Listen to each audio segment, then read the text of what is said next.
네, 여러분 반갑습니다. 이 영상을 실시간으로 해보려고 했는데 잘 안 될 것 같습니다.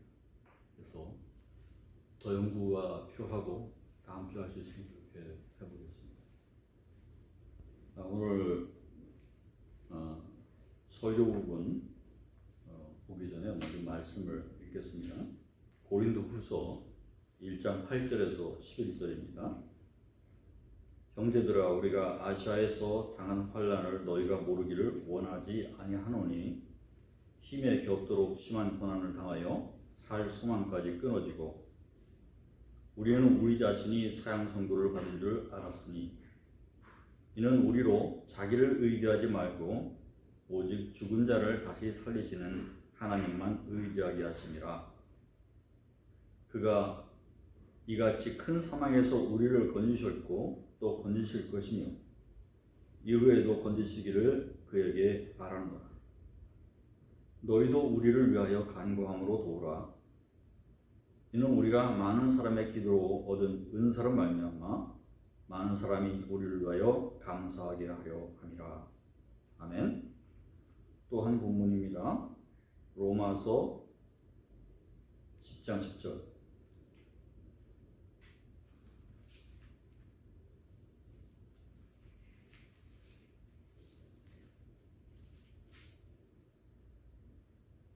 사람이 마음으로 믿어 의에 이르고 입으로 시인하여 구원에 이르느니라.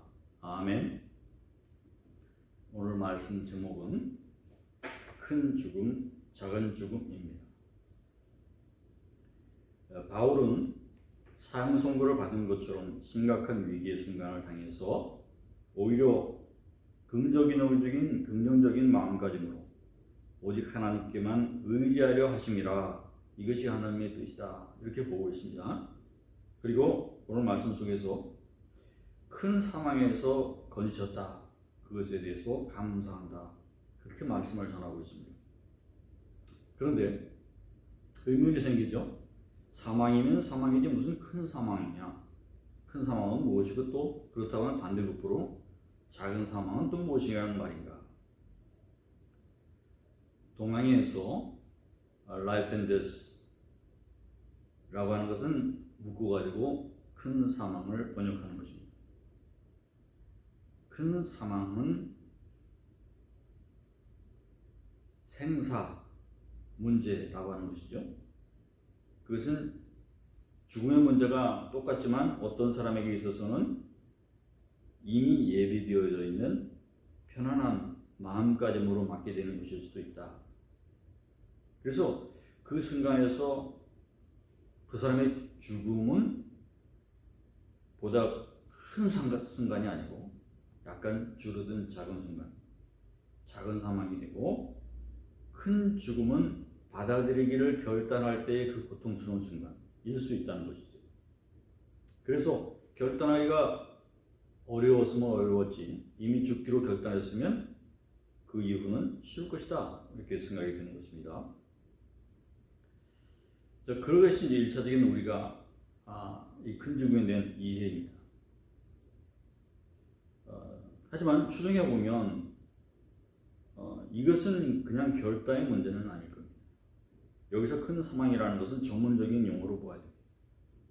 동양에서도 생사라고 하는 것은 생과 사가 붙어 있어서 중대한 문제 이런 뜻입니다. 그래서 생사 결단, 중대한 결단 그런 뜻이죠. 생사 여탈, 그것은 중대한 문제를 빼앗긴다 그런 뜻이죠. 그래서 이 종교들이 이 생사라고 하는 걸 같이 썼을 때 가장 중요한 그런 뜻에 해당하는 것입니다. 오늘 여기서도 전문적인 용어로 보아야 됩니다. 사람에게 있어서 생사 문제보다 더 중요한 문제는 없습니다. 그래서 이 용어 자체가 종교 용어가 되어서 불교를 볼 때 돌을 닦다가 그대로 이제 몸에 불을 태워라 해서 태워서 움직이지 않고 완전 가부좌 한 상태로 죽어서 뼈만 남죠. 거기다가 이제 금을 입혀서 등신부를 만들기도 하고. 그래서 그 사람이 해탈했음을 입증하는 어떠한 장면으로 삼고자 하는 것이죠. 그래서 이와 같은 방법으로 기독교도 예수로 인해서 우리가 죄로 인해서 죽는 이 일반적인 죽음에 대해서 죄로 인한 멸망 문제가 이미 해결됐다. 중요한 문제는 해결됐다. 그래서 우리는 실제로 육체적인 죽음은 조금 가벼워진 것으로 그렇게 구분시켜서 표현하고자 하는 것이죠. 바울은 여기서 명확히 말하는 것입니다. 예수의 부활은 그가 죄로 인해서 영원한 죽음의 문제를 해결해 주신 것을 보여주는 증표였다. 그래서 육체로 다시 부활하셨다. 그래서 그 앞에 죽은 자를 다시 살리시는 하나님이라는 용어가 등장하죠. 바울은 이미 예수의 부활을 목격한 제자들을 박해하던 사람입니다. 그가 환상 속에서 살아계신 주님을 뵀죠. 그리고 나서 인생이 바뀌었습니다. 주님은 살아계셔서 승천해 계시구나. 그래서 예수를 마지막으로 목격한 제자 가운데 자기도 집어넣고자 집어넣어달라고 원했던 것입니다. 오늘 본문에서 다시 바울의 말씀을 보게 되면 죄로 죽는 죽음은 멸망하는 것이고 육체의 죽음은 그보다 낮은 단계일 뿐인 것입니다. 그러니까 그리스도인들의 죽음은 일반인들의 죽는 것과 같은 그런 죽음이지만 예수를 다시 살리신 하나님께서 예수의 영에 의지하여 살았다가 죽었기 때문에 다시 그리스도처럼 살게 될 것을 믿는다는 것이죠. 그렇기 때문에 진짜 죽음이 아닌 작은 죽음, 가죽음이 된다고 믿는 것입니다. 죄로 인한 죽음은 지옥에 가는 것이다. 다시 말해서 영원한 죽음을 겪는 것이다 라고 하는 것입니다. 하지만 선한 이의 죽음은 소생을 기다릴 수 있다는 거예요. 성경의 여러 군데에서 다시 살리신다고 약속하셨어요. 영생을 주신다고 약속하셨어요. 그리스도인들은 이것을 믿는 것입니다. 그래서 그리스도인들에게 있어서는 예수를 믿는 믿음으로 이 죄로 인해 영원히 죽는 문제가 해결되었다. 해결된 것이나 다름없다라고 보고 있는 것입니다. 그렇다면 남은 것은 무엇이죠? 육체의 죽음이죠. 이것은 작은 죽음인 것입니다. 그래서 누구나 죽게 되는 이 죽음이 앞당겨서 겪는 것일 뿐 이 문제의 중요한 문제는 해결되었다라고 보는 것입니다. 그래서 그 영혼은 예수님께서 약속하신 영원한 생명의 부활로 참여하게 될 기회가 여전히 남겨놓고 있기 때문에 궁극적으로는 작은 아픔, 낮은 단계의 죽음 이렇게 표현될 수가 있다는 것입니다. 로마서 10장 5절에서 15절의 말씀 중에서 이렇게 되어 있습니다. 우리가 한번 읽어보겠습니다. 로마서 10장 5절에서 15절.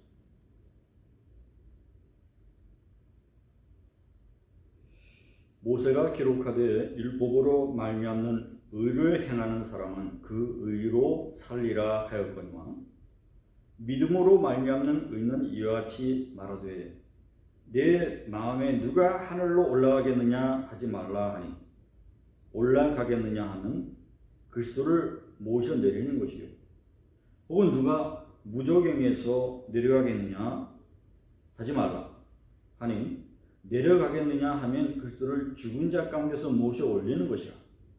그러면 무엇을 말하느냐? 말씀이 내게 가까워 내 입에 있으며 내 마음에 있다 하였으니 곧 우리가 전파하는 믿음의 말씀이라.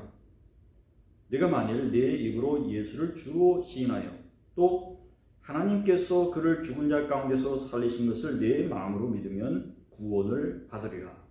사람이 마음으로 믿어 의에 이르고 입으로 시인하여 구원에 이르느니라. 성경에 이르되 누구든지 그를 믿는 자는 부끄러움을 당하지 아니하리라 하니 유대인이나 헬라인이나 차별이 없습니다. 한 분이신 주께서 모든 사람의 주가 되사 그를 부르신 모든 사람에게 부여하시도다. 누구든지 주의 이름을 부르는 자는 구원을 받으리라. 그런즉 그들이 믿지 아니하는 일을 어찌 부르리요? 듣지도 못한 일을 어찌 믿으리요? 전파하는 이가 없이 어찌 들으리요? 보내심을 받지 아니하였으면 어찌 전파하리요? 기록된 바 아름답도다. 좋은 소식을 전하는 자들의 발이여 함과 같으니라. 아멘. 여기서 우리가 예수를 믿어서 구원에 이르는 그 길에 대해서 자세히 설명하고 있는 것을 볼 수 있습니다. 여기서 일부 표현 중에서 봅시다.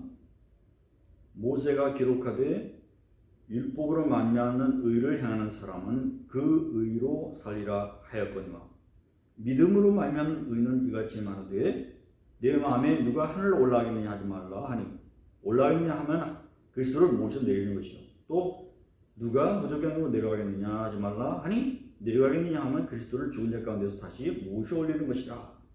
그러니까 그리스도의 죽음은 헛되이 무가차다라고 보는 것에 대해서 여기서 반박하고 있는 것이죠. 여기서 하나님이 의로운 사람은 그 의로 인해서 살리라 분명히 구원에 대해서 정의합니다. 의로운 사람은 살겠다라고 얘기하는 것이죠. 근데 우리에게는 의가 없어요. 그리스도께서 대신 우리의 죗값을 치르신 것입니다. 그래서 그 구원의 길을 예를 들만 확실한 증거를 우리가 역사상 찾지 못했는데 그리스도께서 그 증거가 되셨습니다. 예수님은 다시 하늘로 승천하셨어요. 그래서 모든 사람 제자들이 그 마가의 가락방에 있었던 그 사람들이 예수님께서 승천하신 것을 보았다는 것입니다.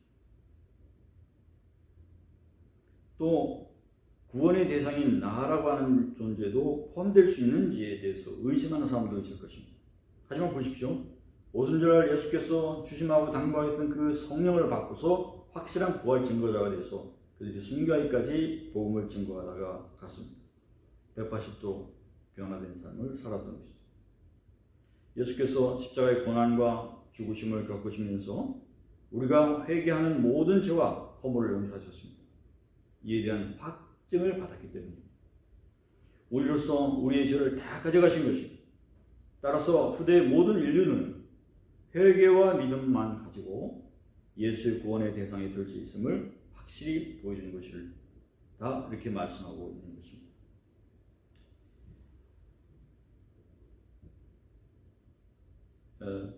이하 8절에서 13절에서 예수로 인해서 어떻게 구원을 받게 되는지에 대해서 설명하고 있죠. 로마서 10장 8절 13절.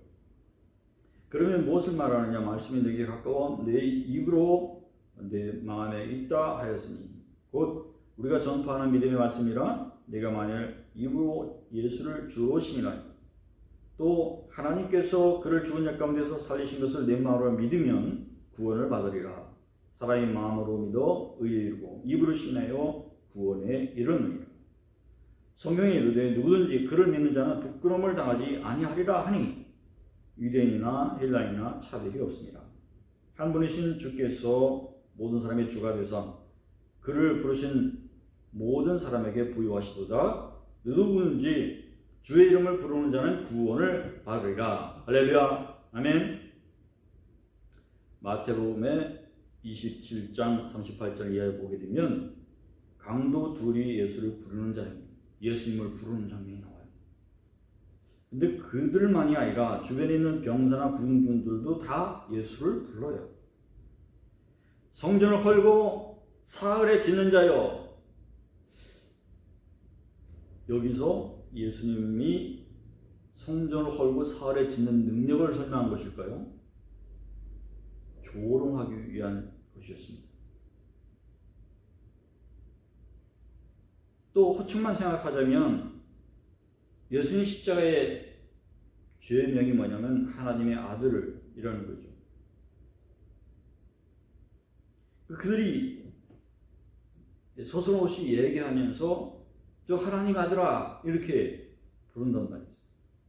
이스라엘의 왕이라고 적혀 있어요. 이스라엘의 왕아 내려와라. 예수님을 분명히 호칭한 것인데 그 호칭의 진짜 의도는 조롱하기 위한 것이었어요. 거기에 우리가 예수라고 하는 것을 대입해도 마찬가지입니다. 예수님이라고 말해도 마찬가지입니다. 그 의도가 무엇인지가 중요한 것이지 그 용어가 중요한 것이 아니라는 거예요. 근데 우리가 잘못 착각하는 거예요. 어떤 무슨 부적처럼 말이죠. 죽기 전에 예수 한 번 부르고 죽으면 구원받지 않겠느냐 착각을 하는 것이죠. 살아 생전에 예수를 불렀다는 것만으로 그들이 구원을 받았을까? 전혀 아니라고 생각하는 것입니다. 오늘 여기 자세히 보게 되면 조건절로 말하고 있었음을 알 수가 있었습니다. 그들이 호칭을 믿음과 관계없이 사용할 때 그것은 구원과 전혀 상관없는 일이 될 것이라는 것을 우리는 그러므로 알 수가 있습니다. 누가복음 23장에 보면 군인들이나 십자가의 형틀의 행악자나 예수를 부르기는 합니다. 십자가 형틀의 양쪽에 예수 두 명이 같이 십자가에 못 박혔는데 그 둘 중에 한 사람이 이렇게 말한다는 것이죠. 이르되 내가 만일 유대인의 왕이면 내가 너를 구원하라 하더라. 조건절이 붙었어요. 내가 만일, 난 잘 모르겠는데 내가 만일 유대인의 왕이거든 내려와라. 그렇게 얘기를 합니다. 그런데 다른 해학자는 다르게 불렀습니다. 똑같은 용어를 사용하면서 그 하나는 그 사람을 꾸짖어 이르되 내가 동일한 정죄를 받고도 하나님을 두려워하지 아니하느냐. 우리는 우리가 행한 일에 상당한 보응을 받는 것이니 이에 당연하거니와 이 사람이 행한 것은 옳지 않은 것이 없느니라 하되 예수여 당신의 나라에 임하실 때에 나를 기억하소서. 자, 달라 보이죠?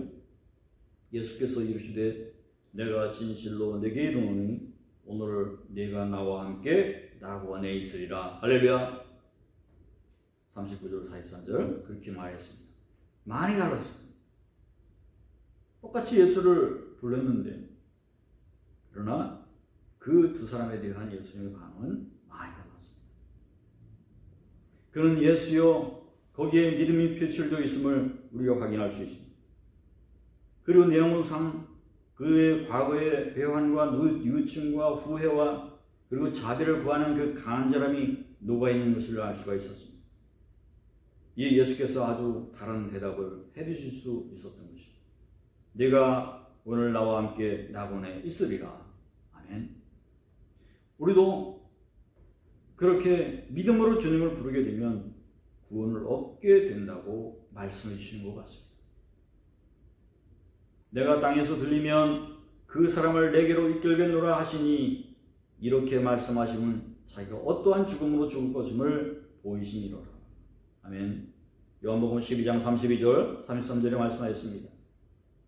요한복음 기자는 예수께서 영원한 죽음과 대비되는 죽음, 그러니까 성서에 없는 용어지만 작은 죽음을 같이 겪으셨고 다시 부활하신 이후에 모든 사람을 구원하신다고 하는 대답을 남겨주셨습니다. 시편 50장 15절에 말씀합니다. 환난날에 나를 부르라. 내가 너를 건지리니 내가 나를 영화롭게 하리라. 우리가 기도할 때에 하나님을 불러야 합니다. 그러면 예수는 무엇입니까? 이사야서 59장 16절에 사람이 없음을 보시며 중재자가 없음을 이상히 여기셨으므로 자기 팔로 스스로 구원을 베푸시며 자기 공의를 스스로 의지하사 하나님의 단독 구원 행동을 일컬음을 말하는 용어가 되는 것입니다. 그것이 바로 예수님입니다. 욥기에서 보게 되면 중부 사상이 잘 드러나 있습니다. 33장 23절 24절에 만일 일천 천사 가운데 하나가 그 사람의 중보자로 함께 있어서 그의 정당함을 보일진대 하나님이 그 사람을 불쌍히 여기사 그를 건져 구덩이에 내려가지 않게 하라. 내가 대성물을 얻었다 하시니라. 이것은 그 욥의 고상한 친구 엘리후의 말입니다. 엘리후는 제사장입니다. 예수님 이후 바울의 제자 디모데가 말합니다. 하나님은 한 분이시요 또 하나님과 사람 사이의 중보자도 한 분이시니 곧 사람의 신 예수 그리스도라. 여기서 중보자, 유일한 중보자라고 설명하고 있어요. 유일한 중보자. 히브리서 9장에는 새 언약의 중보자, 새 언약의라고 하는 표현의 중보자라고 나옵니다. 그래서 오순절날 마가의 다락방에서 첫 성령 강림이 있던 날 누구든지 주의 이름을 부르는 자는 구원을 받으리라 하였느니라. 그렇게 선언하기 시작했던 것입니다. 이는 예수님의 구원 행동에 표현된 하나님께 우리의 영원한 칭송이자 소속감을 고백하는 것입니다. 그것이 예수님입니다. 이제 오늘 말씀 누구든지 주의 이름을 부르는 자는 구원을 받으리라 하신 말씀이 이해가 되십니까? 우리는 사람이기 때문에 사람과 사람에 대한 관계 속에서 접촉할 수 있는 유일한 방법은 말입니다. 말. 우리가 개미처럼 어떤 페로몬으로 대화하는 게 아니잖아요. 우리가 말로 할 때 하나님도 그렇게 알아두시는 거예요. 그렇기 때문에 우리가 주님께 어떻게 부르냐에 따라 우리의 관계성에 대해서, 연결성에 대해서, 이렇게 소속함에 대해서 그렇게 연결될 수가 있고 소속될 수가 있다는 것을 말씀하고 있는 것입니다. 지난번 인도네시아 선교사가 여기서 말씀을 전거하실 때 잘 들었습니다. 그 인도네시아 선교사가 말씀하시기를 거기는 코로나에 걸리게 되면 병원에 안 가려고 이렇게 숨어드는 거예요. 왜냐하면 병원에 가서 낫는다는 보장이 없고 오히려 더 병세가 악화된다. 병원이 전파되어 더 죽는다. 그래서 자기가 살려고 병원에 안 가려고 도망친다. 그렇지만 어떻습니까? 요즘에는 그렇지만 한국에서는 어떻게 해서든지 찾아내서 병원으로 구성시켜요. 그래서 기필코 찾아내서 무료로 그것도 죽지 않게 치료해서 살려낸다는 거죠. 네. 여기서는 죽고 싶어도 살려내고 거기서는 살고 싶어도 죽게 되는 그런 상황이 되는 것이죠. 그러니까 우리가 어디에 속해 있느냐가 그 결과가 달라 있습니다. 그래서 인도네시아 선교사가 아직 못 가고 여기서 대기하고 있는 것입니다. 우리 여러분들이 다 예수님께 속하는 여러분들 다 되시기를 바랍니다. 오늘 고린도후서 본문에 바울은 죽었다가 살아났고 그것은 오직 하나님만 의지하게 하심이라 고백했습니다. 마지막 절에서 분명히 기도로 도우라 또한 권면하고 있습니다. 우리가 모두가 크리스찬들인데 우리가 세상을 위해서 많이 기도해야 될 때입니다. 지금 코로나가 격상돼서 10인 이상 모이는 것을 금지하고 있고 또 교회 모든 예배들 지금 영상으로만 이렇게 하라고 되어 있어요. 그래서 이러한 아픔들, 고통들이 지속이 되고 있는 것을 알 수가 있어요.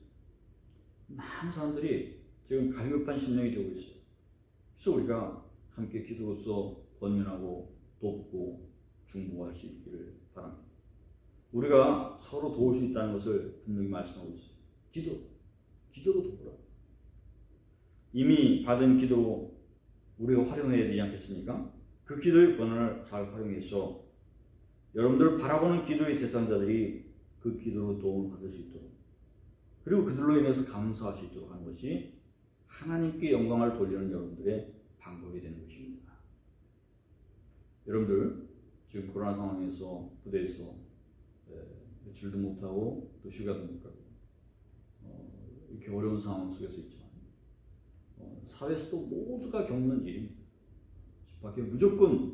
집 밖에 나가면 마스크 써야 하는 고통이 더운데 그 고통이 우리 나이 드신 또 어린이도 다 같은 고통을 겪고 있는 것입니다.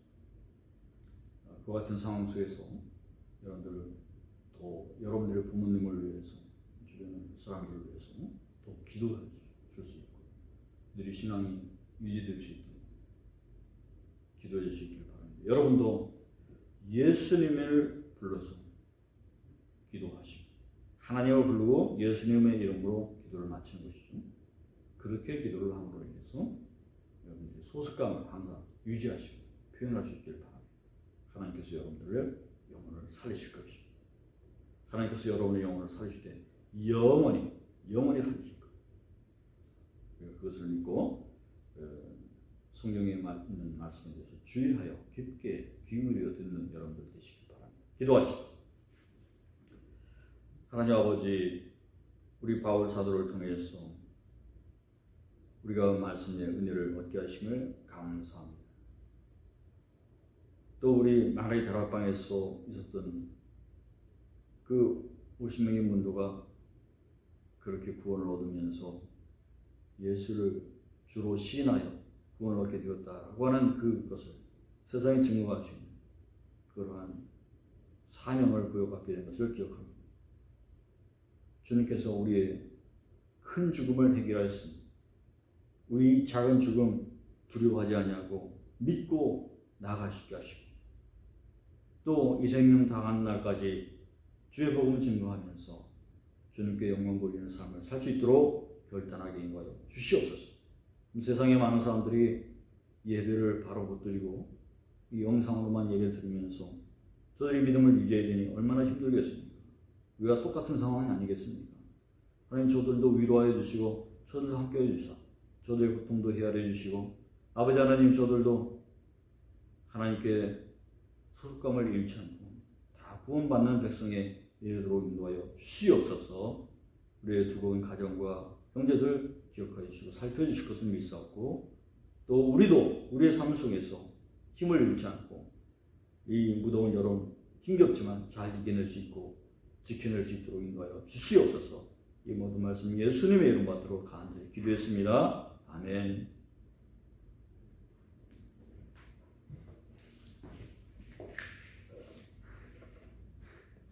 축도합니다. 이제는 우리 주 예수 그리스도의 은혜와 그 크신 아버지 하나님의 크신 사랑하심과 지금도 우리 마음 가운데서 해명해 주시고 우리를 설득해 주시고 우리를 지지해 주시고 동행해 주시고 우리에게 힘 주시는 성령님의 감화감동하신 역사가 오늘도 주님을 우리의 구주로서 하나님의 이름을 부르고 또 예수님의 이름을 부르는 우리 성도들의 가운데 우리를 불러주신 그 청년소망 교우들 위해 또 우리 믿음의 모든 세상의 가족들 위해 지금부터 영원히 함께 계시옵시기를 간절히 축원하옵나이다. 아멘.